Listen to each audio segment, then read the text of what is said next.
Hey everyone, welcome back to the channel. In today's video, I'm going to show you how to increase your Bluevine credit limits.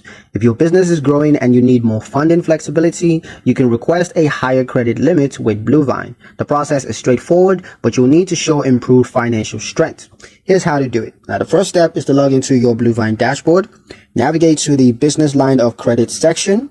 Now look for the option that's labeled Request Credit Limit Increase.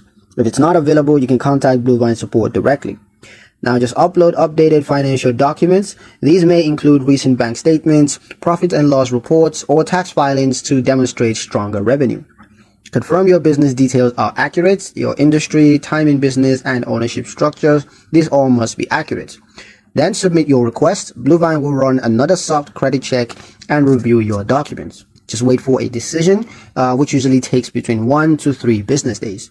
Now, if approved, your higher credit limits will appear instantly in your account ready for use. And that's pretty much it for the video, guys. Hope you liked it. Hope you found the information here useful enough. If you did, like, share, and subscribe for more helpful tutorials. Thank you guys for watching, and I'll see you in the next one.